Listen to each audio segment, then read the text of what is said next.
masusunod sa Panginoon. At ang magiging kasalanan daw po ang lalabas sa pagsuway ng tao sa ano yun, ang pagkakaintindi ko po. So, meaning that it is a test of obedience.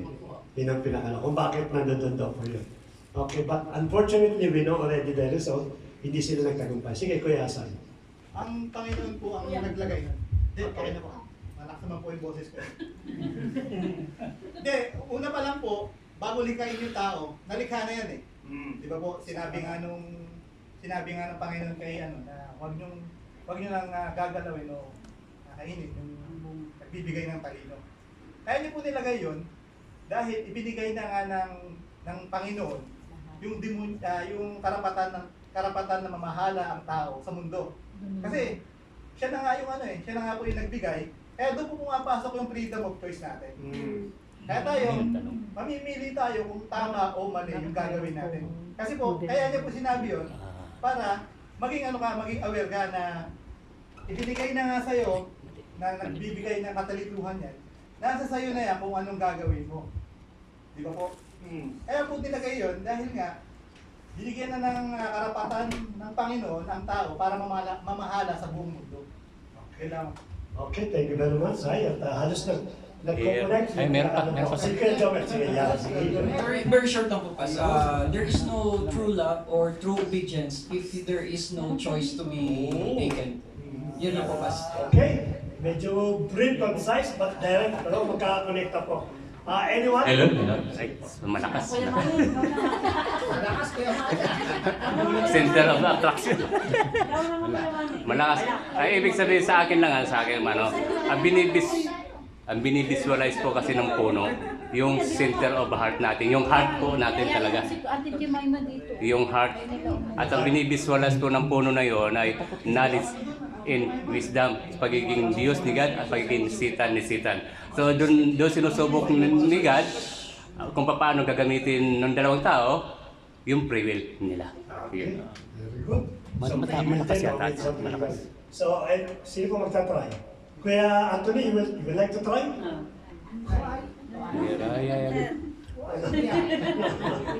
Nakaupo.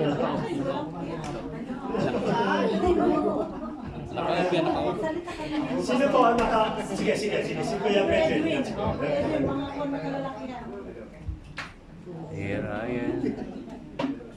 Nakaupo. Harap, bakante oh. Harap. Yan. God gave a freedom to choose. But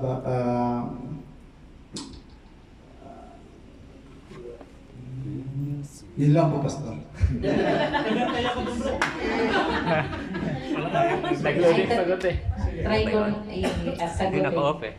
Ako siguro nilagay ng Diyos yung puno na yon sa gitna para tawag dito. Kasi kumbaga nilikha niya na si Adan at Eva.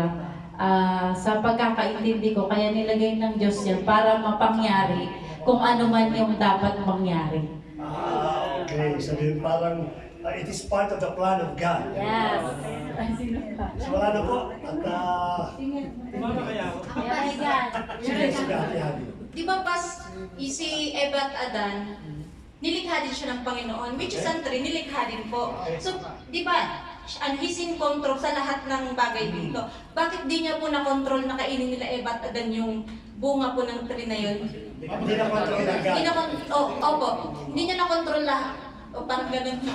Sige, Hindi niya na-control. parang may question, then the answer is another question. Pero maganda po yan. Alam mo, magandang technique mo ganyan. Sige, kami sasagot. Actually, nasagot na po yung but let us again answer. Yung kung, remember, meron pa ni bagong question si Ate Hani. If God is really in full control, the most powerful entity, but during that time, why God never stop, no? Never stop yung temptation. Kitang-kita naman ng Lord yun. Yun ang tanong ni Ate Yani. Mamaya sasagutin natin. Sige po, piano. Sige. Ang pagkakalam ko, Pastor, is parang sinabi ni God sa kanila, is pwede lang lahat ng prutas ay kainin sa paligid nila. Basta yung prutas na ito na pinagbabawal, Pastor, is wag na wag nilang kainin. Kasi kasalanan. That's it. Siguro mga gumawa ng assignment talaga. Wala na pong magka-try. Wala na po. Siguro wala na siguro magka-try. Or you want to add something, Pastora? Okay. So let us proceed to sa unang question. The first question is that who planted this tree of the good of knowledge and evil? Tama naman tayo lahat. Because when God created the heaven and the earth, it is everything that inside the garden. It is God who created it. Second thing, God said that He saw His complete creation perfectly. So nangangahulugan po, hindi natin pwedeng alisin sa isip, hindi natin pwedeng isip. We cannot think that the tree, it is really a bad tree. Because God never created any bad things. But ang sabi niya, He created everything imperfect. Sabi nga niya, well, after the creation, He saw everything's good. At nagpahinga nga ating Panginoon. It means, even the tree of the good of knowledge, knowing the evil and good, it is a perfect tree. Ang pinakano po doon. The question is that, actually ito matagal ko na yung question eh. Why so many trees around the garden? Bakit yung the bits ng garden, yun ang pinili ng Diyos? Pwede naman siyang pumili doon sa bandang south, pwede sa east, pwede naman doon sa west, pwede naman sa may pinakadulo para habang naglalakad, while Adam and Eve is walking in the garden, making experiencing the beauty of God, hindi na makikita yun, nasa gilid lang eh. But since nasa center, there is an issue there. At tama yung mga sinagot ng iba sa inyo na napakinggan yung pinakano po doon eh. The only thing that the trees become different when God make an order. For me, the tree that was caused by Adam and Eve to fall, it is an ordinary tree. Ordinary po yan. Hindi po yan yung special. There is a tree of life. Of course, for me, that is very special. Because that is sustenance nila yan in order to live an immortality. But that tree in the midst, it is an ordinary tree. It became a cause ng kanilang pagkakasala when God spoke the word. Now, don't eat this tree. Even in any tree, even in the not in the midst, pamagtuturong ating Lord ng tree, that become the knowledge of good and evil. It so happened that it was pointed, the tree in the middle of the garden. So, Pastor, why God, a lot of tree inside the garden, why you choose on the center? Pag sinabi natin center, it is not, that doesn't mean na nasa gitna. Means that is always Adam and Eve will pass. Kaya sinabi pong center. Sabi, pag naglalakad sila, enjoying the surroundings, they will always walk on that tree because it is in the middle, means it is the passage going on the other way around. They will see these things. You know why they put God in the center? First, it is a reminder for Adam and Eve that I, the Lord, will give everything to you. It is a reminder that every time they see this knowledge of good and evil, they will remember that they should obey the Creator.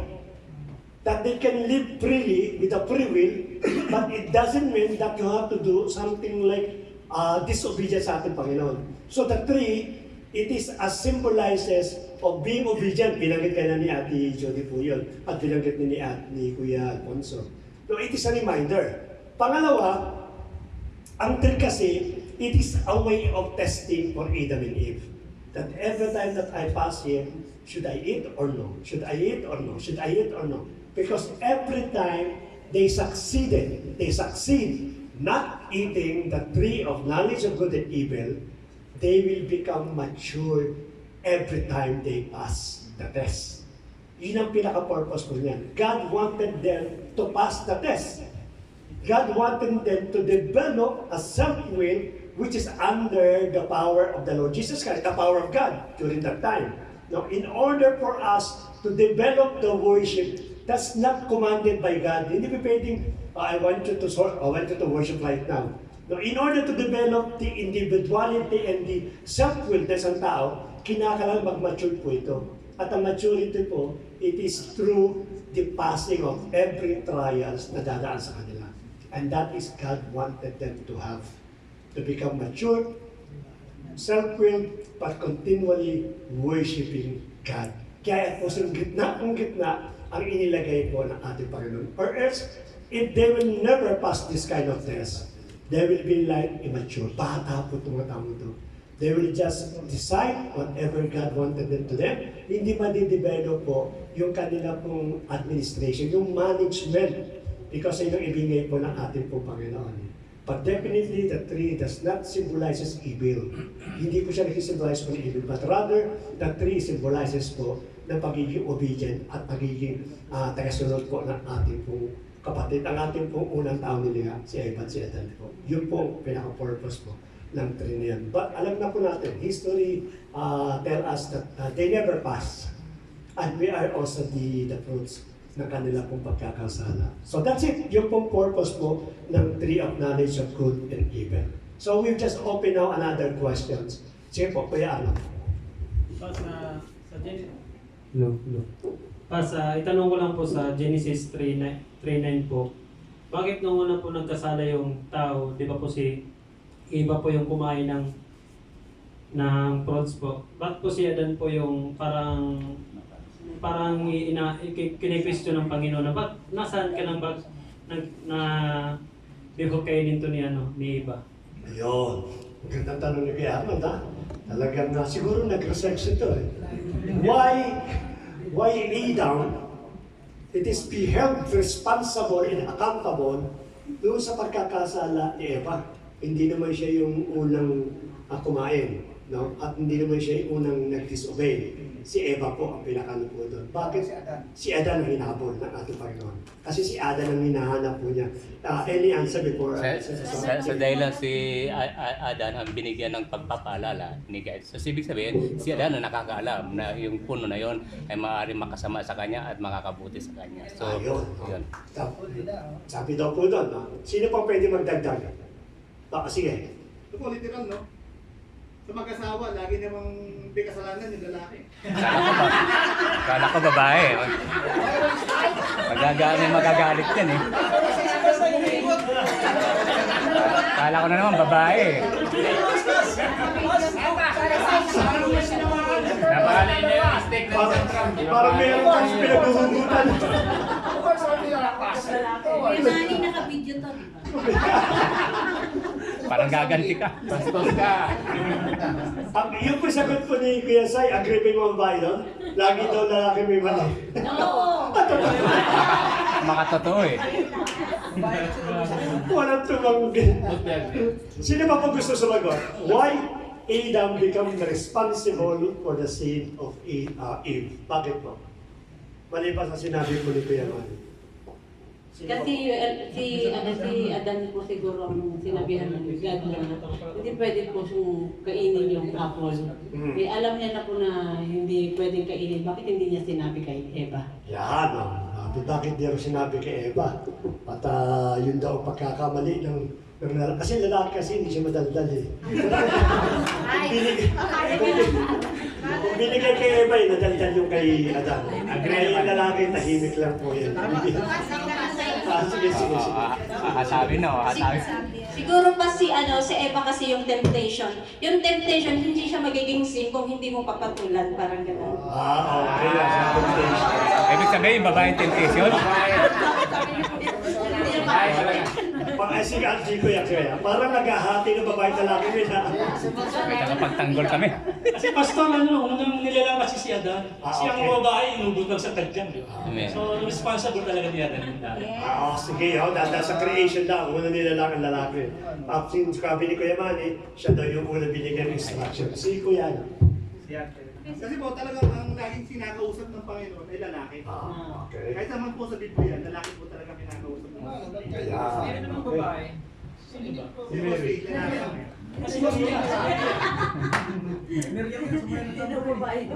O bakit sinabi ni Kuya Jomel, bakit may babae din? Sabi ko, tama. Sino yung judge na babae? Si Deborah. Si Deborah. Si Miriam, sumayaw na nga Oh, si Mary. Si Hindi mo sling ako eh. Ano ni Abraham? Sa Old Testament. Puro lalaki. Hindi rin. Kinausap nga yung ano yung nanay ni Sige, Ismael. okay. Sino pa po? Pwede magdagdag. Kaya nga nagkaroon. Baka ano, Pastor, baka si Adan ang binigyan ng mas karunungan.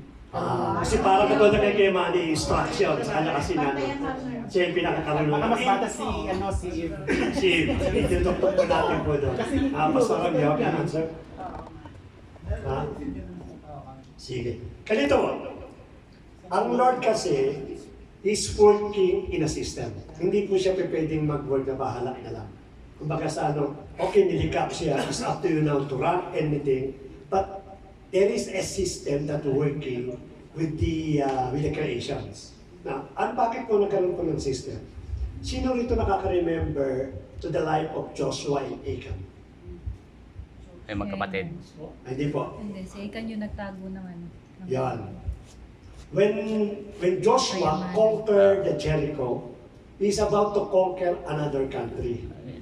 But unfortunately, there is one person in, I forgot the name, mama pakihanap yung tribe ni Achan, kung yung tribe ni Achan. There is one person in the tribe na ang sabi sa ng Lord, after you conquer these things, all is spoiled. Makikita po ninyo doon. No, ginto, gold, dress, etc. Lahat, even hayop. You have to destroy all these things. But si Achan kasi, nagkahamay siya doon sa damit na maganda. Siguro ito si royal robe, tapos yung mga ginto. Ang ginawa niya, he just took it and put it under the earth, yung kanyang soten, inilagay niya doon sa ilalim. And God knows these things. During that time, God punished Israel. Not Achan, Judah da. as a line of Judah. So, si Achan po in the tribe of Judah. Hindi po si Achan. Hindi sinabing, Joshua, come here. Ito si Achan, nagnakaw sa akin, ito patayin mo na nga ito. Hindi ganoon. They suffered the complete nation because of one person. And that is the system of God. Your command of responsibility. Joshua, you are the leader of this nation. Your people committed sin. Therefore, as a whole, you will receive a punishment. Hindi po si Achan, hindi po yung tribe of Judah, kundi the entire Israel suffered because of one person's mistake. Ano pong ibig sabihin po nito? When God created Adam and Eve, there is a command of responsibility. It was given to a man. Kaya ang sabi niya, you will domain, you will control everything that I'm giving to you, including the woman. Because it comes from you, so you have to control these things. Sino ngayon ang may command of responsibility? Yung lalaki. So kung nagkamali si Adan, Malamang matutulog ang ka sa hahabol niya talaga si Adan. Of course, aside from the direct order coming from God, binigay niya kay Adan. Because it's a direct responsibility, direct of command of responsibility. So nung nagkasala po si Eva, definitely, hinintay muna ng Diyos na magkasala si Adan. That is the time that God asked yung punishment sa dalawa. So that is command of responsibility. Until now, meron pa bang ganyan? Wala na pong command of responsibility. Nagkasala si pastor, nangangahulugan ka kasalanan po ni pastor. O nagkasala si pastor, nangangahulugan ka kasalanan. Hindi na po. It was already break by the Lord Jesus Christ. Yung ganong klase pong practice during the time. And it's also given to the Israel nations. May katatanong ko yan. Nagkatas ko kayo? Tapos bakit hanggang ngayon ginagawa pa rin ng babae yung palaging tama po? Ano ba pinupus mo? May gustong parating ah. Lagi kasi silang may tama. Kalalahan ko, babae ka sabi niya.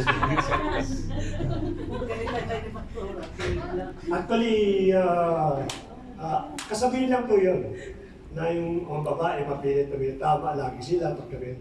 For me, hindi magandang biblical na. Ayan na. Ayan na. Panay babae kasi naman kasi. Meron yata yun. Ay, isa kanina. Yung malakas kanina. Sayang ng mic. Pinatayo niyo. Mic ito na si Pastora. Hello. Meron? Ba may velo lang pala. Wala lang. Ay, hello. Dinig po. Ayan. Bakit po? Una, si Adan nga kasi binigyan ng instruction ng Panginoon. No?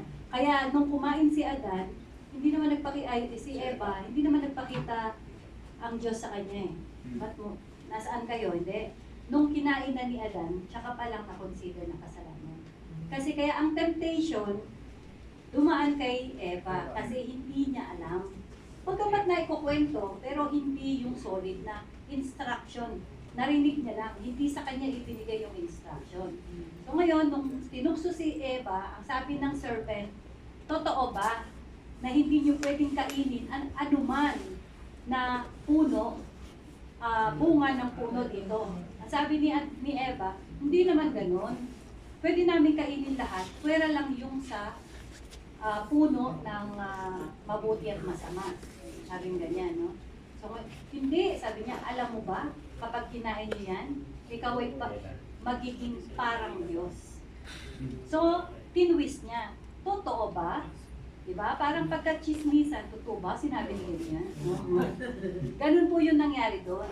Kaya siya ngayon, kaya sa Bible makikita natin, ang babae, hindi siya nagkasala.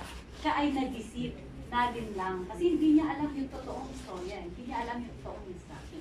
Nalin lang siya, nag-deceive siya. Pero si Adan, nung kinain niya, siya po talaga ang nagkasala.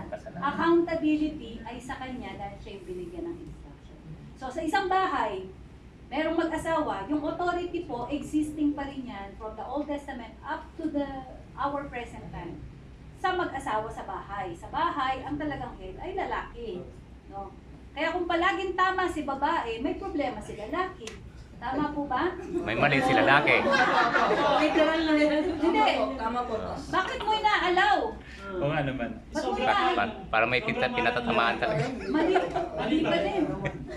Ang tunay na pagmamahal ay itatama mo. Yes, tama. Gaya nung nabanggit natin kanina. Bakit hindi natatama? Kasalanan ng lalaki. Hindi niya tinatama eh. Kinukonsinti niya eh. Under po, Diba? under. Kasi mahal ko siya. Hindi mo totoong mahal yon. Kasi hindi mo tinatama. At ikaw na babae, kung totoong kang may pagmamahal sa... Kaya kung pag-aaralan natin ng LCM, ang lalaki, hindi naman sinabi sa... Love, courtship, and marriage. Ang lalaki, sinabi dun sa man, love your wife as you love yourself. Woman, respect your husband. Kasi sa lalaki, iba ang definition ng love, respeto. Sa babae, love talaga. So, pag ako, wala akong respeto kay Pastor Bernard, hindi love yun sa kanya. Kahit na pagluto ko siya, lahat ng pag-asikaso, ginagawa ko, pero pinapahiya ko siya sa harap ng maraming tao, hindi love sa kanya yun. Hindi niya ko i-consider na love sa kanya. Yun po kasi ang design ng lalaki. Kaya kung tayo mga babae, marunong tayo magrespeto sa mga asawa nating lalaki, mamatay nila tayo. Okay? Ganun po yun. No, hindi po palaging tama yung babae. Yun ang maling pagkakaroon. At tsaka tayong mga Kristiyano, dapat hindi po ganun ang ating ang mentality natin. Na ang babae, palaging tama at hindi nakikinig. Kasi kung totoong Kristiyano yan, dapat pag mali siya, hanggapin niyang mali siya, magpa-correct siya. Amen. So, dagdag ko naman. At actually, na may nagawa na ko sa TikTok nito about sa pagpapasakop ng babae sa lalaki. Ang tanong, kahit kailan hindi mo mapapasakop ang babae, asawa mo, hanggat hindi ka nagpapasakop kay God. Una, pasakop ka muna kay God, magagawa mo pasakop yung babae. Ibig sabihin, priority ko si God, pangalawa ka lamang. Now, na nakakilala na yung babae sa kay God, priority mo si God, pangalawa lamang ako. So, ganun ang pinaunawa sa atin sa iba. Very good. So, any violent reactions mga lalaki? Or you are agree with Pastor? Amen. Hindi. Bakit mo tinitigan ka ni Ate Christian? Okay na. Baka raw sa labas makatulog eh. Happy na kami. Question. Next question na po. Bakas naman. So when the serpent said to Eve na you will become like God, so is it correct to say that the serpent was not lying in line with before when God created the man, He said that let us make man in our own image. So if you will become like God, but I think something like God. So when God created us in His own image, I think we are already like God because we are in His own image. So tama po ba? So the serpent was not lying. Tama po ba yung pas na isabi na yan? Or Ganito po, at bigyan natin ng konting expound ng pinakano. When God said that let us make man in our own image, it means it is a pattern. When you go for the production, there is a pattern that normally it is the beginning of the productions. Then later on yan, i-develop yan until sa time yung pattern become really a complete same ng product. So ang tao po, when you said that we are in the image of God, we are in a process of becoming like Him. And that is the reason why there is a tree inside the garden, so that we become like God. Because the main objective of God is to produce the character of Adam and Eve like Him. Yung talagang purpose po talaga yun. Kaya then when the serpent said that you will be like Him, it is absolutely correct. But the process, they make it shortcut. Ang gusto kasi nung serpent, shortcutting. No? Ang gusto ng ating Panginoon, process. Kasi hindi pwedeng one day nagising ka, you become like Him now. The same image. There is a process, and this is the reason why yung process na yun, through that tree, ay magkakaroon po tayo ng process. In every day of our walking, time to time, we become like Him. Nagkakaroon tayo ng manifestation. That is one of the exhortation natin nung ba? Na the purpose that become born of God in order to, may ginamit na words ka dun hindi naman inhabit Ano yung word? Partaker of God's character. Of nature, God's nature. By nature. So nangangahulugan po, we have the capability and the ability to become like Him. Katulad na lagi minabanggit po natin. But unfortunately, ginawa kasi shortcut. No. Actually, yung pagiging aware ni Eva ni Adam, darating talaga yun. But because of the disobedience, nawala nga yung pagiging partaker po ng God's character. But definitely, the human design is to become like Him. Yun ang pinakanakulo. Kaya tama yung serpent, kaya lang medyo napaka-subtle yung kanya pong katotohanan. So, ba't pinalag ni yan na pumasok ng serpent kung may sa process na pala papunta na doon yung tao? Ganito kasi, no? Katulad doon binanggit ni Ate Yani, it is the same thing. Now, why the serpent is inside the Garden of Eden? Anong ginagawa ng serpent dahil sa alaman lang, tinaboy na. Alam niyo po, when we talk about the serpent, it is not actually a snake. No? It is like a shape of a snake, but it is more na mas maganda siya, more na mas matalino siya compared to sa snake. It becomes snake nung sinumpa na po nandiyan siya serpent. But if you try to see the original photo of the serpent, sabi daw po nila, may mga wings daw ito. Nakakalipad, colorful, nakakalipad, talaga attractive talaga. Kaya yung ginamit po ng kaaway, yung serpent na pinakalan po doon. Sabi nga natin, you have the dominion, no? For example, the JTGIA, it is my dominion because I am the head pastor. Therefore, I have the full authority within the church. I will not allow any person that will damage my dominion, my domain. But the problem during that time, Adam allowed these things to happen. No? Hindi niya nabantayan yung domain niya.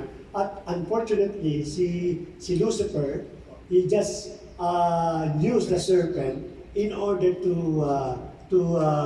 tempt them. Meron pinakano po doon. At ang tanong nga dyan, susunod dyan, kung napasok po yun, kitang-kita ng Diyos pang the beginning. No, iniisip pa lang ni Lucifer o ng devil, napasukin yung serpent, alam na alam niya bakit hindi niya kaagad kinontrol. Kaya nga sabi natin, the domain is belong to us. You have all the authority, you have all the power in order to stop the serpent. Kaya yung ating Panginoon, tiwala siya. Why should I mingle with the people na alam ko naman yung full authority pinagkaloob ko sa Kanya? Parang ganito sa atin, di ba? You have the full authority, but how come the devil still manifests in our life? Because you allow them. But if you don't allow them, definitely it will not manifest. If Adam really guard the boundary na ibinigay sa kanya, it will not happen during that time. But unfortunately, it was deceived. And also the problem, it is the girl, the woman, ang siya pong pinahanap mo doon. So, the devil can even go inside the garden. Ano yun? Anong mga woman pinakain? Ang babae ang pinakain. Pas, alamang sa labas ka matutulog. Ano ang ginamit mo yung ang babae ang pinakaano doon? Anong ano? May sinabi ba ka? Pas, baka sa labas ka matutulog, Pas. May sinabi, ano ba? Parang si Kuya Nori, hindi mo alam natin sinabi. So yun po, yun, pwede siya pumasok kasi even in heaven, nakakapasok po yung devil. So don't allow, don't allow the devil. Okay? Don't allow. Tama, dapat don't allow. Use your authority. Amen. Okay. Naiintindihan na. Sige. Di po ba, nung kinreate ng Panginoon nga, yung tao, Antimano, sinabi niya, let us make a man according to our own image and our own likeness. And let them have dominion over the everything na nga. So yung dominion is yung kapamahalaan, authority over everything. So yung word na dominion doon is kasama doon yung free will to decide. Kaya nga dominion. Hindi ka pwedeng for example, ako yung authorized na manager sa opisina namin, hindi ako nakakapag-decide ng sarili ko. Hindi yun authority. Di po ba? Ang may authority, kung sino yung nag-decide. So, kaya binigyan ka ng dominion, you have the authority to decide. Ngayon, yung free will ngayon, sa ibang mga religion, bakit napakalaking big deal ng free will? Bakit ganon, di ba? Big deal po talagang free will. Kasi, kaya nilagay din doon yung tree of knowledge of evil and good. At the same time, nagbigay ng instruction ng Panginoon para mapatunayan ng Panginoon na ikaw talaga'y binigyan niya ng free will. For you to decide whether to eat it or not to eat it. Tama? Kasi kung wala doon yung knowledge or kung nandoon yung knowledge of evil and good, hindi naman siya makasalanan eh. Sabi nga ni Pastor, normal na puno siya. Wala siya nagagawa, nakatayo lang ako doon, no? Parang ako. No? Tukso siguro ako sa ibang lalaki, pero nakatayo lang ako, wala naman akong ginagawa. Unless ikaw ang lumapit at ligawan mo ako, di ba? Walang kasalanan mangyayari. So yung puno doon lang nakatayo, wala siya, hindi siya kasalanan. Paano siya naging kasalanan? Nung nagkaroon po ng instruction na huwag kumain doon. At dahil nga po, dahil ang Diyos, kung ano yung sinabi niya, binibigyan kanya ng free will, paano mapapatunayang may free will ka kung walang utos? Na ikaw mismo magdi-decide kung kakainin mo o hindi. So, na-test po doon yung free will ng tao ngayon. Sila nga po'y lumaban. Kaya naging masama yung puno yun. In fact, hindi pa rin siya masama. Hanggang ngayon, hindi masama. No? Nalaman nila. Yun po yung ano ko doon. No? Yung free, kaya hindi pinigilan ng Panginoon. Hindi siya biglang, oops! Bawal kainin. Hindi po ginawa ng Panginoon na biglang magpapakita doon na, kasi ibinigay sa'yo yung free will. Binigyan ka ng dominion to decide on your own kung anong gagawin mo dyan sa buhay mo. Ngayon, andyan si Satan, no? Gusto kong maging gusto kong maging prostitute ka. Gustuhin mo ba yun? Diba, your decision. Ang hirap ng buhay eh. Diba? Still, merong mga tao na nahihirapan sa buhay pero hindi nila ginagawang mag-prostitute. So, ibig sabihin, decision mo yun. It is your own choice. It is your free will. Hindi naman pupunta ang Panginoon doon, kukunin ka niya. Huwag ka dyan sa bar na yan. Huwag ka dyan, huwag ka mag-hostess yan. Hindi po ganun. Ikaw ang lumabas. May free will ka, may authority ka, ikaw magdesisyon ng buhay mo. Same din po sa salvation. Hindi ka maliligtas hanggat hindi ka magdidesisyon na tanggapin ang ating Panginoon Jesucristo. Hindi ka rin matutokso ni Satanas, hindi ka rin niya mapoposes hanggat hindi mo siya binibigyan ng legal authority. Kaya po yung authority natin, sa atin yan, dominion natin yan. O, kaya hindi mangyengelam ang Panginoon, meron po siyang line, yung word niya, hindi niya pwedeng baliin. Ayun po. So dagdagan ko lang ng konti bago si Ate Jemima. Now, just to prove that the serpent it is under the authority of human, yung ating human being.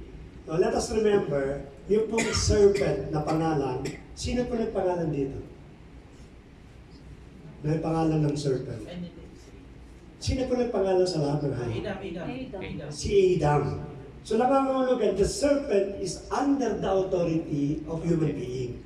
Under na po yan eh. But unfortunately, hindi po nakita ng babae yung authority niya. Kaya nga siguro, sabi ng iba, it is an speculation, siguro kung yung serpent, si Adam ang tinokso, ay patay na kagad yung serpent. No? He can immediately crush ni Adam yung serpent. Kasi siya amo eh. Sino ba amo ng serpent? Si Adam ang amo nun eh. Kasi yung authority nga ay pinagkaloob sa kanila. But fortunately, hindi po rin nangyari. It was deceived by the enemy. Even as you can see how the serpent deceived Eve, napakaingat po nito. Kasi the serpent has any authority over human being. Kaya maingat na maingat po siya. Kaya nga lahat ng temptation na naranasan bawat sa po sa atin, hindi naman bulatan dyan. No, na para bang, ito si pastor, susubukan ko itong babae. Dadahan-dahanin ganyan. Kung gusto niyo toxic sa babae, ilalapit na siguro yung babae may problema. Humingi ka ng counsel sa kanya. At ang counsel mo, bakit lagi akong broken natin? Pastor, pangit ba ako? Maganda naman ako ah. Ganito yung mga kaning, iba? Kaya ikaw, hindi mo naman malayan, tinutokso ka na pala. Ano pa? Ay, dapat ganito. Ganun ang pangyayari po sa Garden of Eden. So definitely, it is under us, but unfortunately, hindi po nagamit yung authority. Sino po? Si Sayan o si Kuya? Okay na, ikaw na. Pas, may follow-up question. May follow-up question daw. Sige po, ate, may kayo muna. Pas, hindi po ba, isang din pong dahilan kung bakit napahintulutan po yung nangyari kay Eva at Adan is because para maisakatuparan yung pagkapako, yung salvation na ibibigay dun sa hindi po yun. Yung para matuloy yung pagligtas. Yung napako si Jesus sa krus para... Diba mataas na ako, sinamdatay. Hanapin po. Hindi po ako naniniwala. Sige. Kasi parang sinabi mo, lahat ng ginawa ng Panginoon, pelikula lang, palabas lang. Parang in-orchestrate, merong direktor, o ganito mangyayari, hanggang matapos, ito yun. Para naman akong sadista. Gagawin ko makasalanan si Ate Gretchen para ako bumaba sa lupa, mamatay, mabay pa ako sa krus, at mailigtas ko siya. Parang sa akin walang logic. Ang Panginoon, kaya nga, yung word, di ba, verbo, pagka tinignan mo yung pinakanya logos, lahat ng ginagawa ng Panginoon, merong logic. Hindi po pwedeng pinabayaan niya dahil para lang maibigay. Although, alam na ng Panginoon because He is all-knowing, di po ba? Alam niya na, even before the creation, nalilikhain ko tong taong to, tapos magkakasala sila. Kaya nga, di ba, dun sa Revelation, even before the foundation of the earth, na i-crucify na siya. Yung pong naituro ko dati, di ba? Na-i-crucify na siya. Kasi sa isipan ng Father, ito yung magiging solusyon ko. Kaya, before pa lang na malikha ang tao, na-crucify na sa isipan ng Diyos Ama, yung kanyang anak na si Jesus Christ. Pero dahil nga alam niya na magkakasala, yun ang desisyon. Pero dahil isa din na, sinabi niya na kasi na yun yung ibibigay niyang dominion. Kaya hindi niya pwedeng pigilan kung ano yung gagawin ng tao na pagkakasala. Ang gagawin na lang niya, re-remedyohan mo to. Anong magiging remedy? Kaya nung, di ba, kinurse niya yung serpent, yung cursing na yon is the same time, yun din yung prophecy ng salvation, ng pagdating ng ating Panginoon Jesucristo. Kaya sabi niya, ikaw serpent, at saka ikaw na babae, you will have an enmity between your seed and the seed ng serpent at saka seed ng babae. Yun po yung prophecy, first ever prophecy ng salvation o ng pagdating ng ating Panginoong Jesucristo sa pamamagitan ng prophecy. Binigay na ng Panginoon yung pangako niya na sa pagkakasala ng taong to, ililigtas ko siya sa pamamagitan ng seed ng babae nito. Yun po. Sige, dagdagan ko po para malaman natin. Kasi actually marami pong mga Christian, the claim Christian, yun po yung kanilang reason kung bakit nagkasala po si Eva at si Adan, because para daw po maibaba ang ating Panginoon Jesucristo at para maipako. Yun ang pinaka-purpose po niya. Let us see in the light of the Bible kung talaga ang plano ng Diyos na magkatawang tao ating Panginoon at ipako sa krus. Tingnan natin. Sa Genesis chapter 1, verse 21 to 22. Ito sabi po niya, so God created the great sea and every living creature that moves, with which the waters swarm according to their kinds, and every winged bird according to its kind. And God saw that it was good. And God blessed them, saying, hindi pala yun, nagkamali pa naman. Sa 26 pa natin. Ito, saan natin? Sa 127, so God created man in His own image, in the image of God. He created him, male and female. He created them. Tingnan natin kung anong plano po niya, kung talaga may plano siya. Ang sabi sa 20, and God blessed them. And God said to them, be fruitful and multiply, and fill the earth, and subdue it, and have dominion over the fish of the sea, and over the birds of the heavens, and over every living thing that moves on the earth. That is the main purpose of God. That is the main plan of God. There is no plan that's to ang ating Panginoon to become flesh and crucified for our salvations.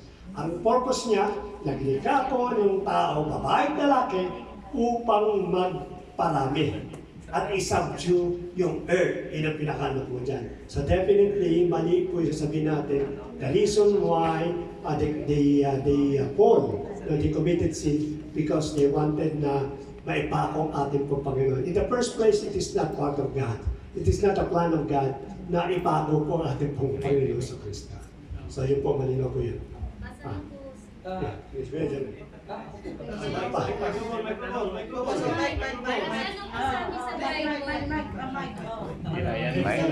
May kana po. Research pa ito pa, sa GPT.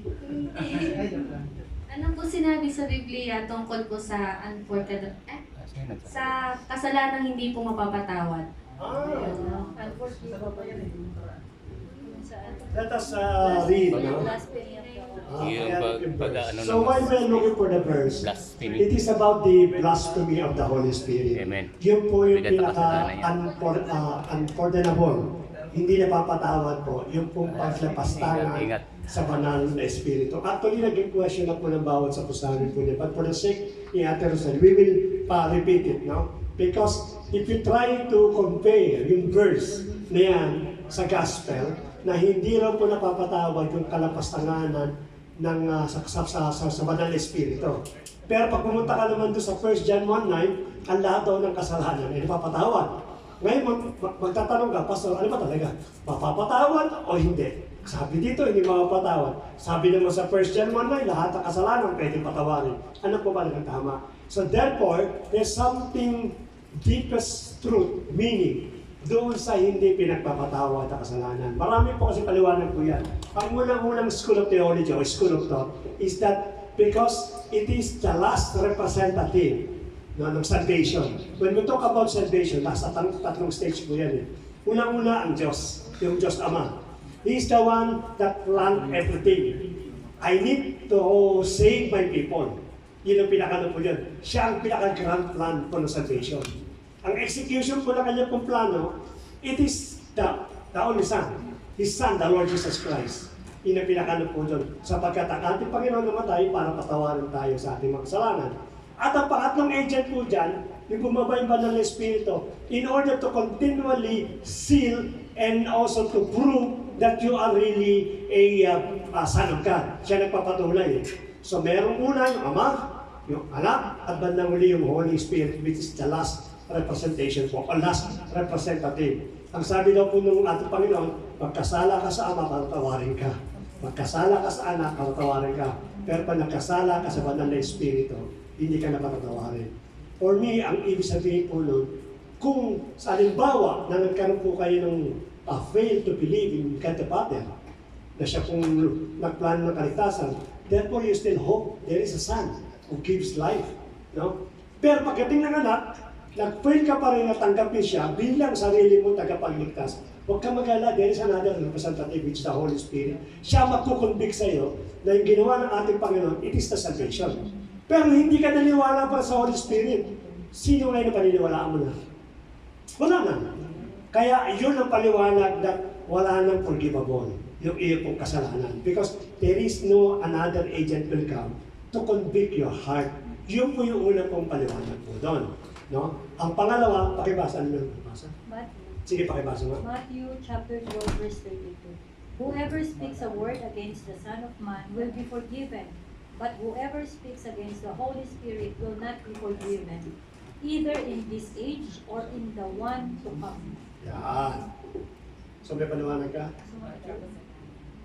Matthew po chapter 12. So yung kasalanan po dito, most probably, it pertains about the unbelief. Yung hindi mo pagtitiwala at hindi mo bigyan ng kalagahan ng banal na espiritu. Sapagkat after all these things, sino pa magliligtas sa'yo? Wala na. Siya yung pinakahuling agent ng ating pong salvations. Yun po parang pinaka-meaning po. Kasi po, let us remember sa Old Testament po, na blasphemy po dyan, ano ba sa Tagalog ang blasphemy? Nilapastangan. No? Sa Old Testament, nilapastangan nila ang pangalan ng Diyos. And normally, it is God the Father ang pinakano po nila ng pinatawad pa rin sila. Pagdating po ng New Testament, marami pong naglalapastangan sa ating Panginoon. Even ngayon, marami pong naglalapastangan, di ba? Yung mga atheists, yung mga talaga ng mga kung duraan na lang pangalan ng ating Panginoon, that is kalapastangan na po yan. Pero sabi ng ating Panginoon, patatawarin ko kayo, wala problema po doon. Pero pagdating sa banal na espiritu, wala na rin po itong kapatawaran. Sapagkat it pertains about the last agent po ng ating pong salvations. There's another school of thought, so message ko after po ni Pastora. Okay, ito po kasi nabanggit ito dahil si Jesus Christ ay nagpapagaling nga ng mga may sakit, nagpapalayas ng mga masasamang espiritu, at kung ano-ano pa. Ngayon, ang sabi ng mga Pharisees, ang sabi niya, kaya lang naman niya nakakapagpagaling at nakakapagpalayas ng masamang espiritu. Kasi nagagawa niya yan sa kapangyarihan ni Beelzebub. Demonyo. Ng demonyo. Or, sa iba kasing Beelzebub, ng demonyo. Kaya sabi ng Panginoong Jesus na yung kalapastanganan niya, kasi ang gumagawa, kaya nagagawa ni Jesus Christ yung mga bagay na ginagawa niya, kasi bumaba nga sa kanya yung banal na espiritu sa ilog ng Jordan. Nung na-water baptize siya, nagbukas ang langit, bumaba pa na espiritu, at ang sabi ng Ama, ito ang aking anak na aking kinalulugdan. From there, siya po'y napunta ng ilang, 40 days, 40 nights. After nun, dire-diretso na si Jesus Christ. Nag-preach ng gospel, nagpagaling, nag-cast out ng evil spirit. So, ang sabi kaya niya nasabi yun, na kung ano mang kalapastangan ng gagawin o kasalanan gagawin sa Panginoon, no, sa anak, mismong si Jesus Christ, mapapatawad pa yun. Pero pag yung works of the Holy Spirit na, hindi na po yun mapapatawad. Kunwari ako, no, ako na lang yung last savior nyo. Kunyari nasakop ito ng mga zombie. Bye-bye ito. Sa barko, ano lang, barko, Darating tayo dyan. Oo, ako na lang yung salbabida. Ako na lang yung salbabida. Ngayon sabi ko salbabida, hindi ako kaya niyan. Hindi ako kayang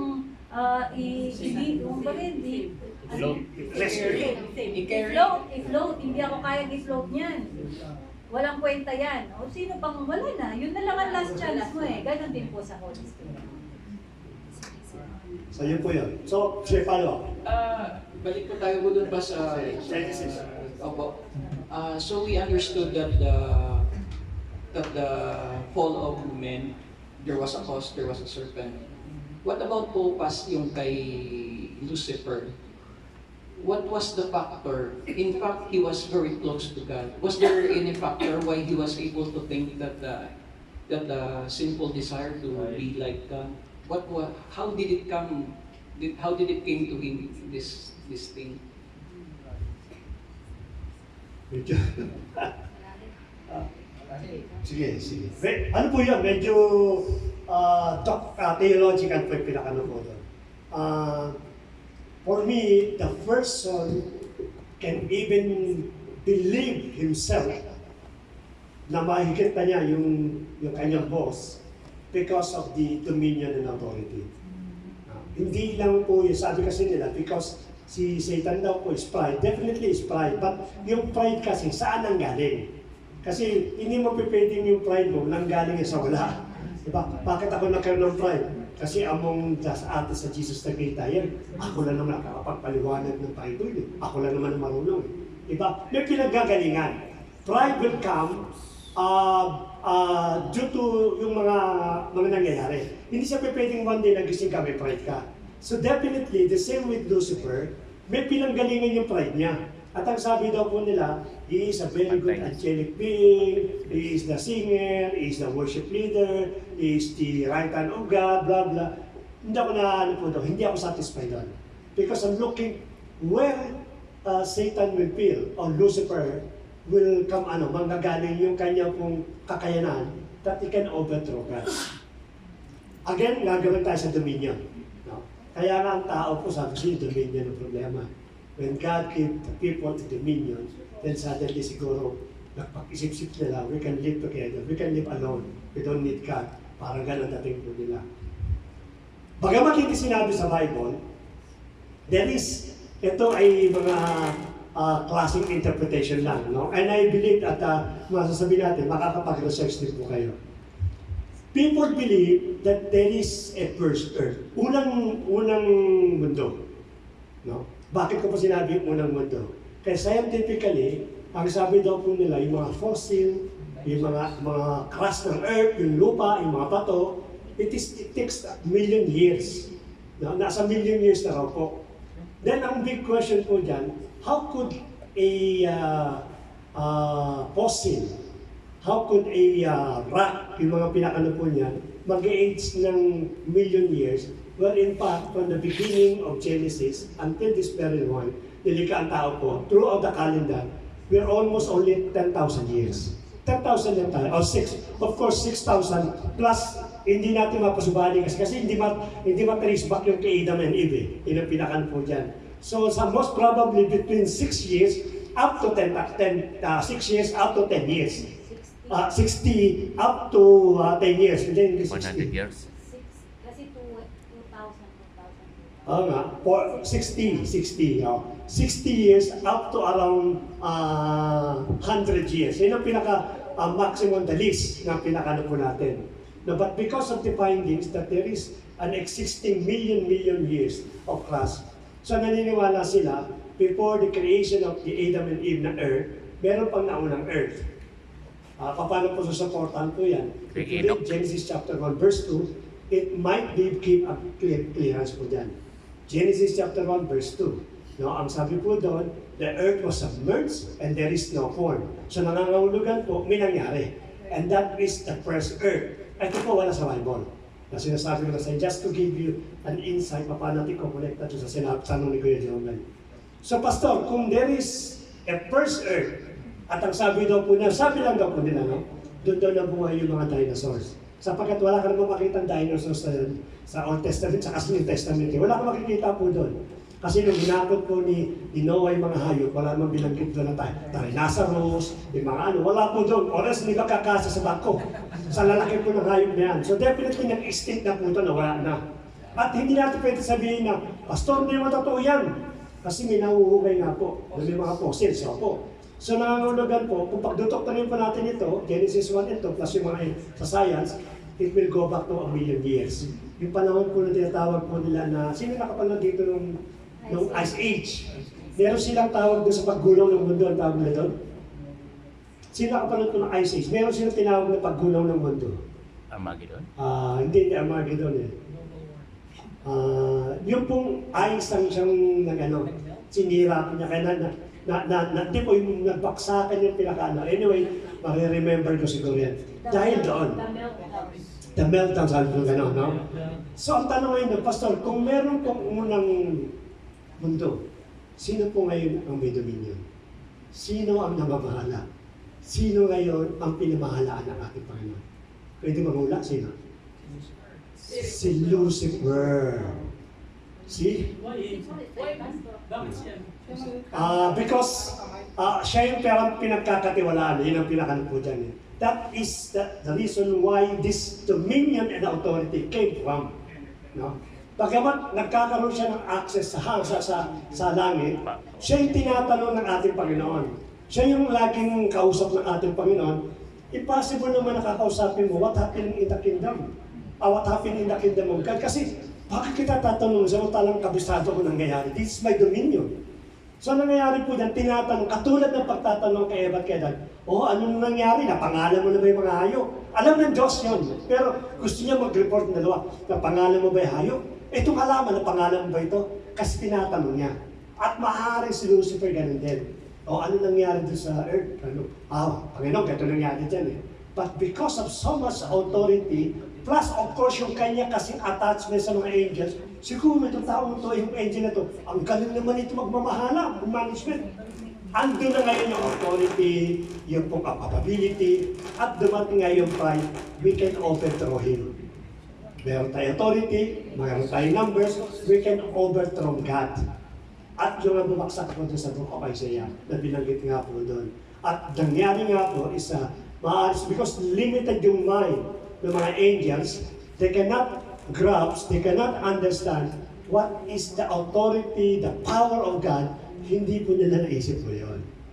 Because they don't have the reference kung ano talaga ang capable ng ating pong Panginoon. And it so happened na bumagsak po siya. Ako yung pong paniniwala ko. That authority and responsibility na pinagkatawal sa kanya, that is the factor, the reason why Satan suddenly revolt against God. Seem like Job. Si Job. Nag-usap sila ni God. Akit panawag si Satan. Kaya pala lahat ng parte ng isang mundo na kami nangyayaring Satan. Uulitin po natin. You can research by your own. Because it does never mention in the Bible. So, Pastor, sa inyo ko nakuha po yan. We have some hint sa Bible po. Yun lang naman pong pagditikitin po natin. At pag nagkaroon tayo ng connection sa mga Bible verse, definitely, you will come somehow arrive sa ganitong klase po naniniwala. Para ma-justify po natin yung lahat na nangyayari po dito sa mundo. Pas gaano katotoo na ang Bible, ang book sa Holy Bible ay 82 years. Tapos yung 22, ito yung box ng Enoch. 82 lahat in this box. Pero yung hindi in-implement yung 22 dahil about kay Enoch. Kasi, sino kung gusto mong sumagot para maiba-iba naman? Bakit hindi daw, actually yung 88 may number yan. Mayamanin. Hindi lang na hinulang 88. Yan po yung 88 na libro ng Catholic. Ayun, sa Catholic ngayon. Sige, sino po? Gusto siya sagot? Si Pedrex? Wala po pas. Wala na sila. Sino po may idea? Bakit hindi raw po 88 na katulad ng ginagamit ng iba rin na bakit 66 lang daw po? Sino po? Of course, anong canonize? Kuya Regan? Yung pag-aaral ng mga mga scholars, no? Ganito po yan. Yung pong nadagdag na books na sinasabi po natin, hindi po pwede baliwalain yun. Kasi ito po mga old na mga literature, old na mga religious na mga books po ito.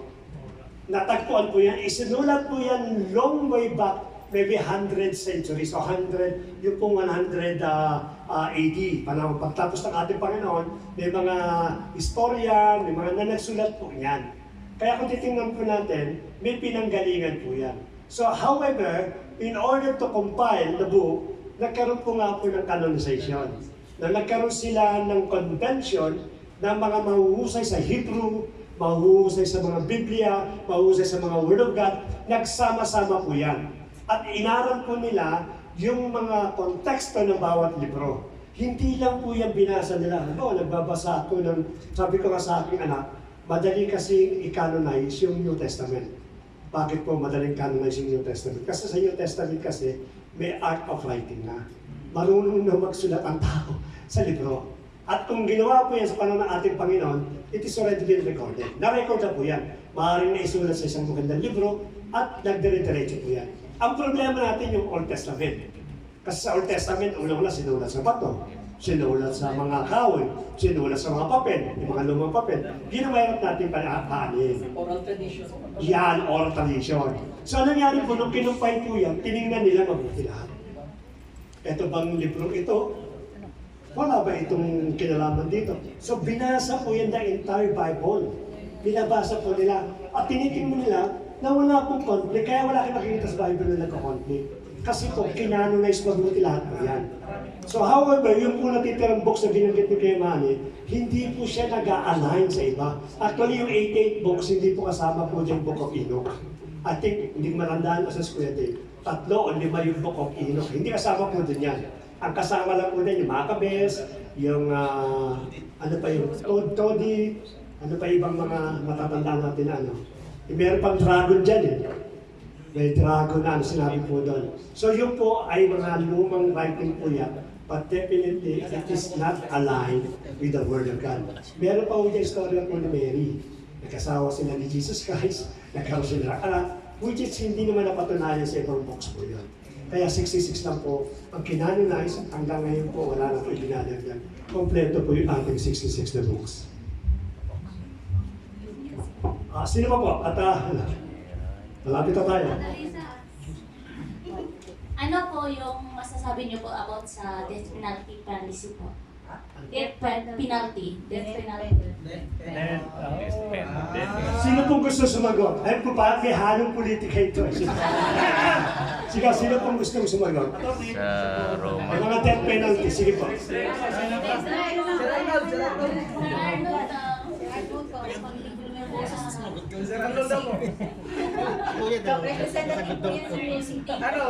Buhol nagtanong si Busasagot. Buhol nagtanong si Busasagot. Kasi siguro ang gusto ko ni Ate Annalisa, wala raw karapatang kumuha ng buhay ang isang tao. It is beyond the will of God. Ngayon, tanongin dyan. Kasi di ba suicide yung kapag Tama. So ang tanong ngayon, yung death penalty, it is really accepted by the Word of God o hindi ba siya accepted? Sino ngayon ang gusto sumagot? Accepted daw, sabi ni Kuya. Sige, bakit Kuya? Kasi pas, kung hindi magkakaroon ng death penalty, wala lang kasamaan. Pero di ba, binigyan naman ng authority ng ganyang tao, kung ano yung law niya, accept ni God, di ba po? Yun. Hindi ko eh. Sige. Ang sabi daw, kung ano yung law ng tao, accepted naman daw na ating pong Panginoon. Sino pa po? Sige. Sige.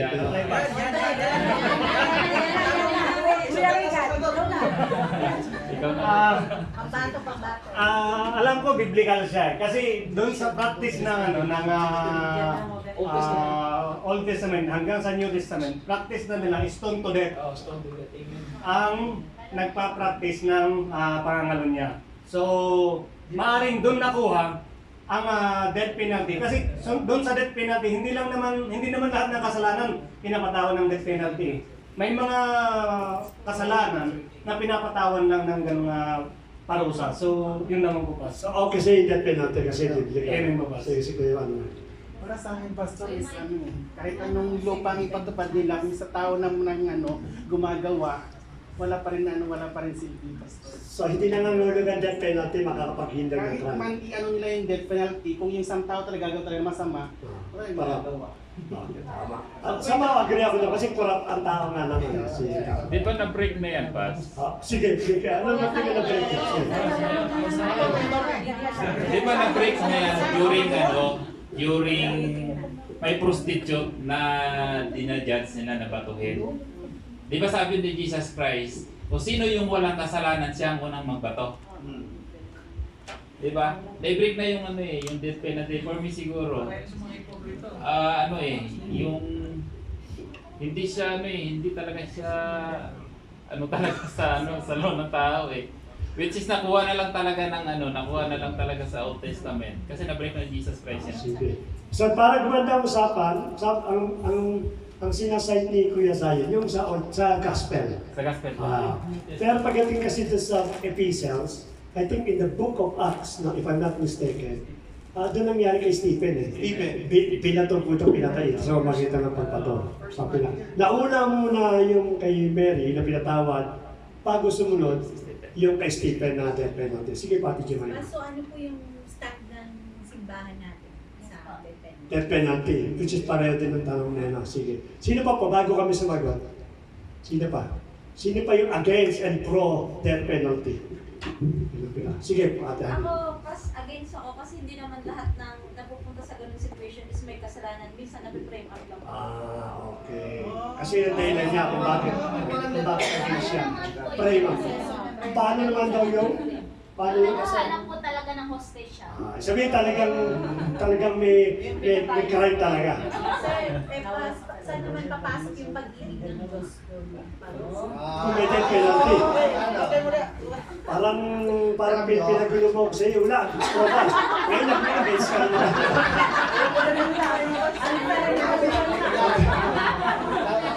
Kala ko yung mapagkatabi kayo natin sa solid kayo. Para kayo pro. Ngayon sana niya antay. Biglang away. Try. Aantiran ng isa. Okay. Sige po. Ano po? Sige. Para po sa amin kasi ang bayad ng kasalanan ay kamatayan. So, ituloy na lang. Tama.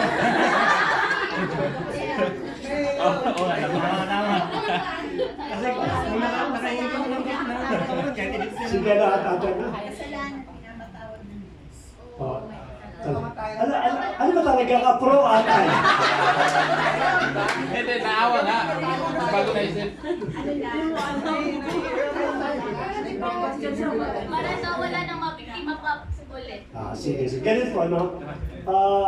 Ang death penalty o pagbayad ng kasalanan, they allow to practice these things. Doon sa bansang Israel, ginagamit po yun.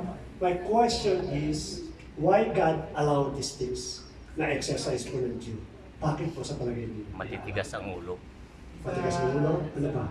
Considering Nakalagay kasi si Pastor, Moises law by an eye for an eye. Yeah, because it is God's law. Opo, batas kasi nila yun eh. Batas nila yun. And even the Lord Jesus Christ, hindi naman sinabi niya na huwag niyo ituloy yung batas ninyo. Ang sabi niya lang, kung sino ang May kasalanan. yan, walang kasalanan, siya magpataw nung yung verdict. Pero ang ating even the Lord Jesus agree for the verdict. No? Ang sabi po niya na even myself, I cannot condemn you. Pagamat may karapatan sa ating Panginoon taga i-condemn siya, even himself, he cannot condemn.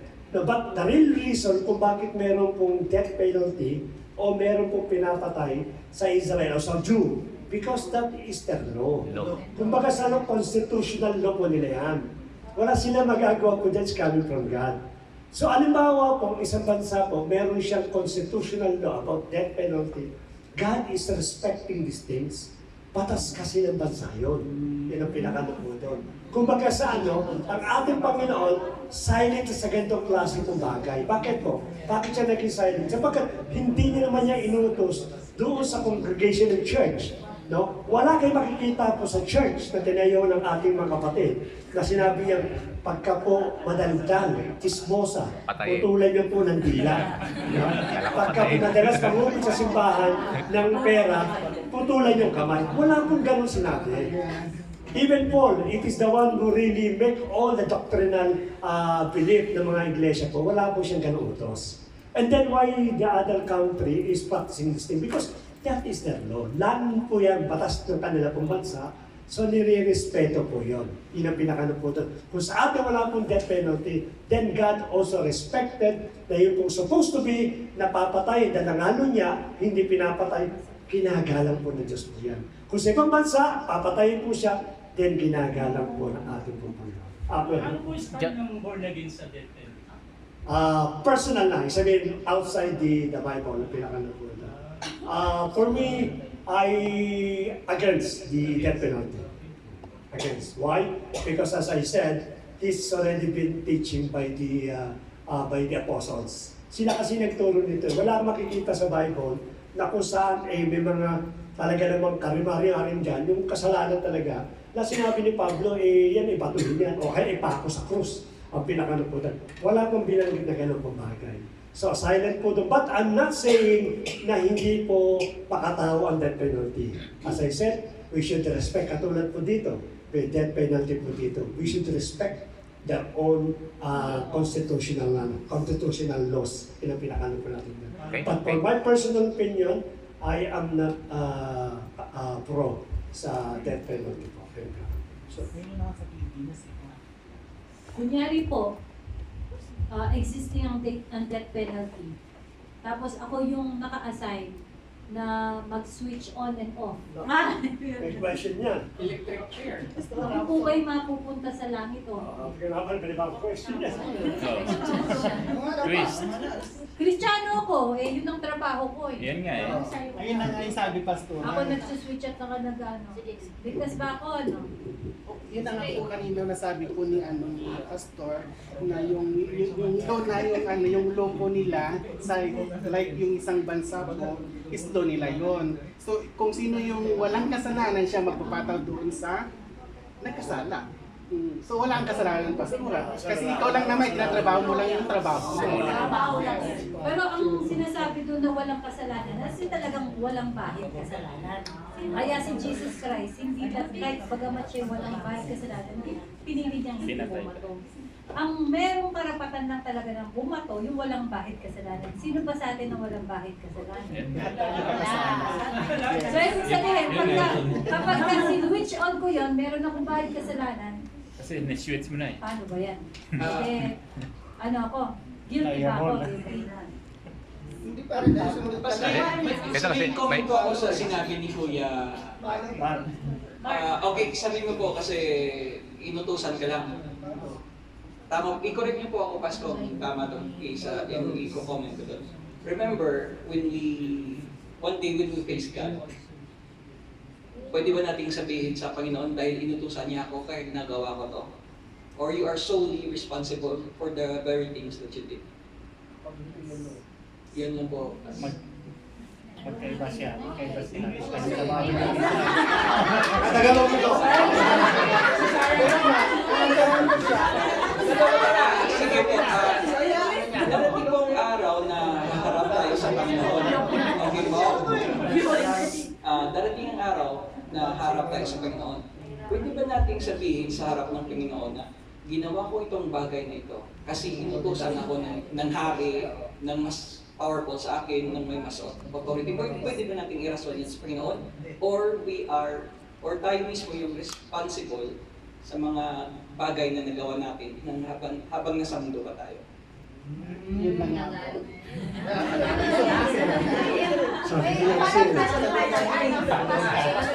Sige pa, palang presyo pa sa sagot natin sa Di ba kayo, Jomet, sinabi mo na gagawin ng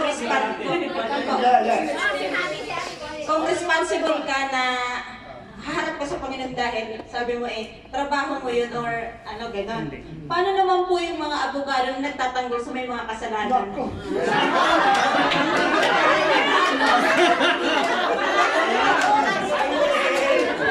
Tawag dyan, logical na tanong. Sige pa, the same question. Ano question? Logic person.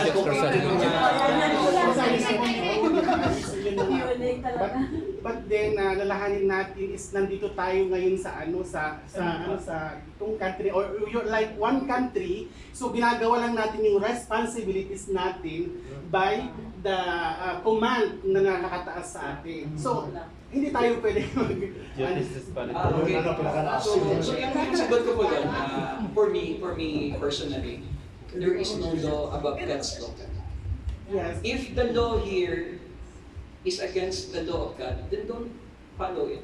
But prioritize God's law po. Yun yung pinaka-safe po doon para sa akin. Tayo sa finance of God, But then, yung ano ko yan, yung sasabi ko sa'yo, yung ano, kumbaga, yung responsibility mo ba, trabaho dito. Kaya trabaho mo yun, kaya trabaho mo yun. First of all, you have the freedom to change your job. If you feel that what you're doing is wrong, you have the freedom. As a Christian. But if you feel it's okay for you, it's yours. Ayun na nga po kuya. Ayun na nga po kuya. Paano mo ngayon mababago ngayon yung sinasabi mo na ano na yun nga. Kasi ikaw ang nasay na doon sa part na yun. Paano mag-back out ka ba agad-agad? No. Kasi ikaw na mismo yung nandun. Ay, sabihin na, ano ka na? Kasi sabi ni Pastora kung ako. Ibig sabihin, si Pastora, nandun na siya sa situation na yun, hindi naman pwede mag-back out. Ay, ayoko na kasi ayoko magkasal. No. Kasi ang sinabi ni Pastora is, kung ako ang magbababa ng switch ngayon, at magkakasala ba ako? Yun kasi ang tanong sagot, kaya yung tanong ni Pastora. Kuya Jomel, di ba sabi mo we have a choice? So sinasabi mo lahat ng abogado na yun, nagtatanggol lang may kasalanan, need na mag-resign. Kasi we have a choice eh. Politics na talaga. Politics na talaga yan, Pas. First of all, Politics na talaga. you mentioned the word kasalanan. So it's your choice. You're defending someone who did wrong, so it's your choice. Because first of all, you said kasalanan, so kanino ko yun? Ito, simple. Simplihan lang natin yung sagot ha. Simplihan natin. Makinig muna, makinig. Simplihan natin yung sagot. If you are a Christian, you have to pray na magre-resign ka sa trabaho. May Kristiyano ka na alam mo na yung ano di ba? Kung hindi ka pa Christian, siguro, ano mo, continue mo yung trabaho, pero Kristiyano ka na, you have to decide. You have to resign your work. Kasi ano naman yung ano Kasi ang ano din natin dito, we are Christian already. Diba? Kristiyano na tayo. Alam mo na yung ano, susunod on ka pa doon, papatayin mo yung tao. Hindi na. Sabi ko, kinuha siya, maging abogado, ang may kasalanan. So dapat mag-refuse siya. Siguro ate Hani, Kristiyano na po tayo, diba? Kasi bawat church kasi nga natin, they are a three constitution. Una-una Bible. At tapos Constitution of Law. Ano pa yung isa? Nakalimutan ang isa. Ano na kasi, ang abogado kasi ngayon, may sinungaling. Diba? May sinungaling. Unang-una, pera. Kasi may mga Kristiyano naman dito na abogado din. Pag pera ang usapan, nakakalimutan yung bilang Kristiyano, kapatid. Kaya Kristiyano tayo, lalo-lalo na, hinangat ko si Alan Gaetano. Talagang politics na talaga. Ano ako na hindi sinungaling, lahat sinungaling. Tama, kahit nga si Cristiano Politics na talaga to. Politics. Pagpasok mo ng abogado, sinungaling ka lang in the first place pa lang. Ito po.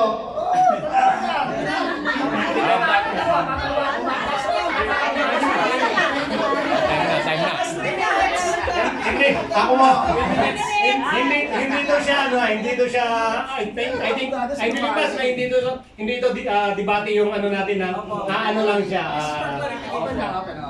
Hindi na po ako makatis eh. Pag nalaman mo ang katotohanan na magpapalaya sa iyo.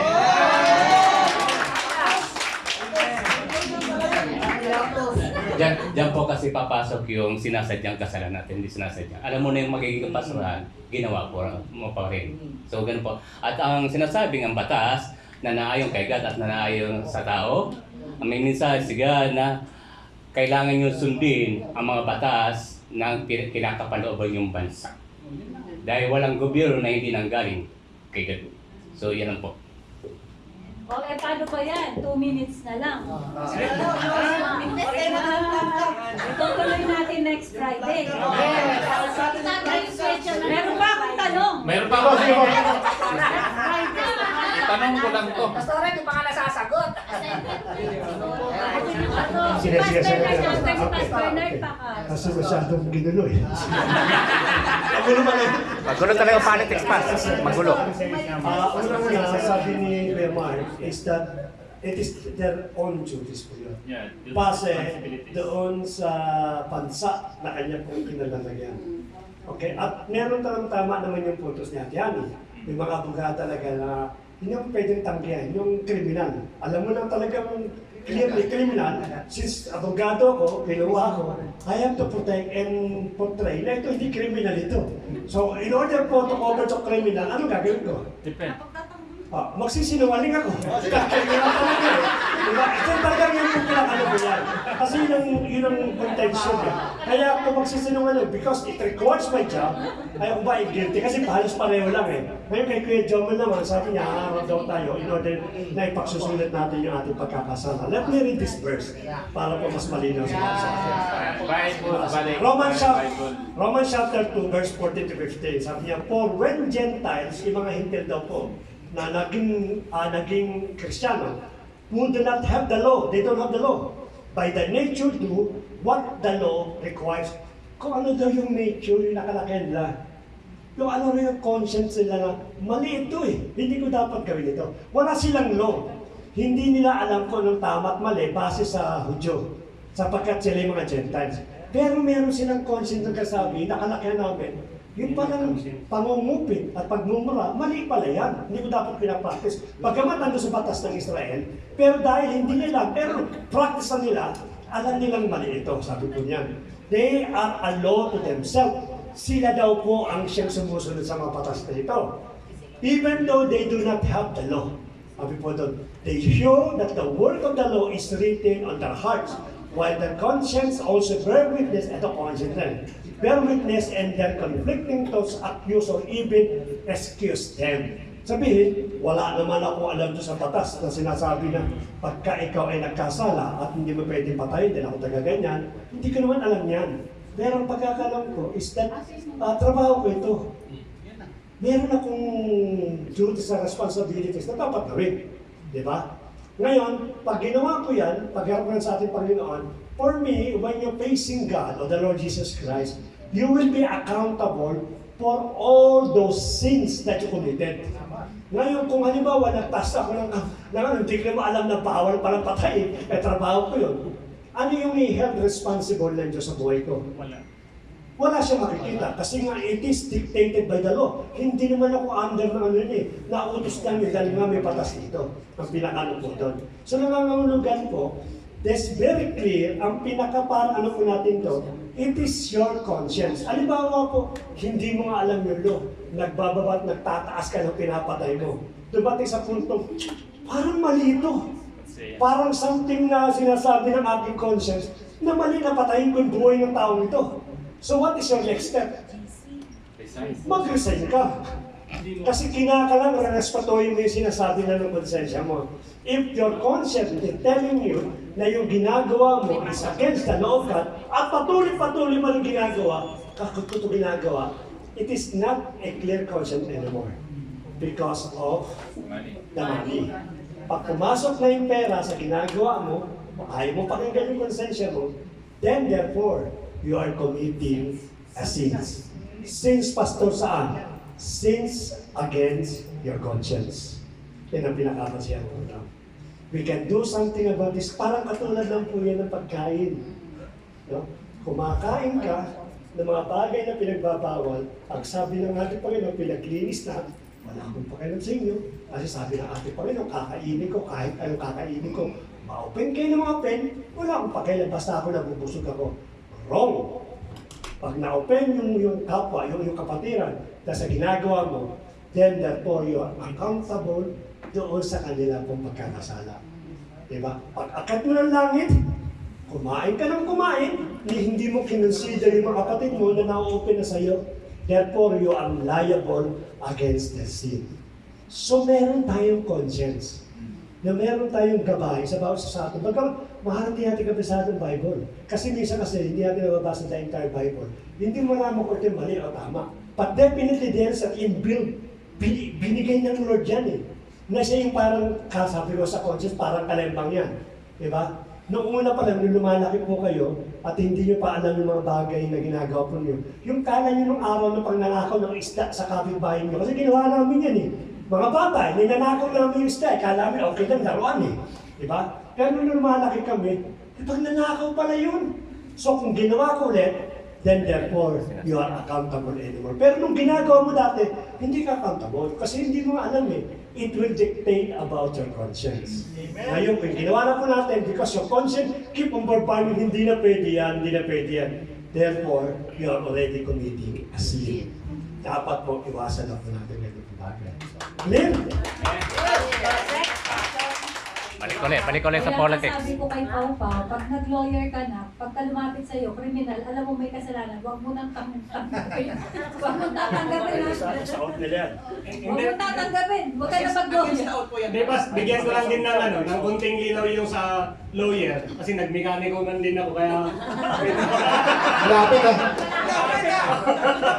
Kaya may kunti ako may ano dyan. Hindi natin pwedeng sabihin na yung isang attorney or sino man sa atin na attorney, ay sinungaling yung isa hindi. Kasi karapatan ng attorney na ipagtanggol din yung isang nasasaktan. So kahit sino man po doon, kung sino man ang nagkasala o hindi, karapatan niya na bigyan na i-present ang kliyente niya doon sa husgado po. So hindi po natin pwedeng sabihin na hindi totoo yan, sinungaling yan. Parang mali po no, bas. Ganun yung magiging malapit yung trabaho ng pagiging lo. Kasi may mga maaari din na yung isang nagkasala, yung defender niya na attorney, pwede niya rin abusuhin kung walang magtatanggol na lawyer doon sa nagkasala. So yun po ang stand ko doon. Okay. Oras na po. May sasalita isa. Dagdag lang siguro pa. Mag-usap pa maya. Ano lang siguro kung nagsinungaling man sila o hindi, they are dealing with God. Okay, ito na po yung ano no. Tayo bilang mga Kristiyano, hindi po tayo pro sa death penalty. Hindi po tayo pro. Kasi ang sabi po dito sa Romans chapter 2, basahin ko po, no? Ngayon, masasabi mong dapat lang hatulan ng mga taong ito dahil sa kanilang kasamaan? Parang pagka sinabi mong kailangan ma-death penalty siya kasi makasalanan siya o heinous na yung crime niya. Ito ang sabi ng Bible. Ngayon, masasabi mong dapat lang hatulan ng mga taong ito dahil sa kanilang kasamaan? Ngunit, maging ikaw na humahatol ay walang maidadahinan. Sapagkat sa iyong paghatol sa iba ay hinahatulan mo rin ang iyong sarili dahil ginagawa mo rin ang mga bagay na iyon. Alam nating makatarungan ang hatol ng Diyos sa mga taong gumagawa ng kasamaan. Ngunit sino ka para humatol sa iba kung ikaw mismo ay gumagawa rin ng mga iyon? Akala mo ba'y makakaligtas ka sa hatol ng Diyos? Dahil alam mong siya'y mabuti, matiyaga at mapagtimpi, dapat mong malaman na ang Diyos ay mabuti sa iyo dahil binibigyan ka niya ng pagkakataong magsisi sa mga kasalanan mo. Okay? So, hindi po tayo dapat nag-judge sa iba sapagkat tayo din ay binibigyan na.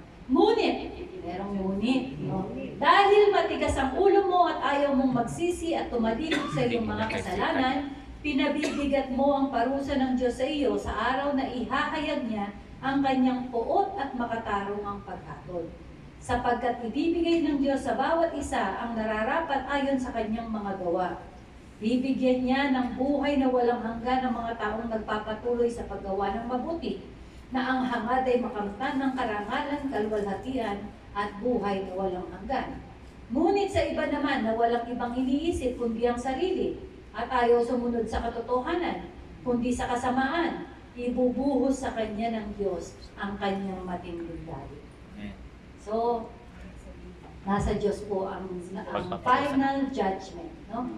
Tayo po, ang stand natin, ipagpasa Diyos natin, ang Diyos po ang siyang hahatol. Pero meron din sinasabi ang Bible, paano kung sa loob ng iglesia ang nagkakasala?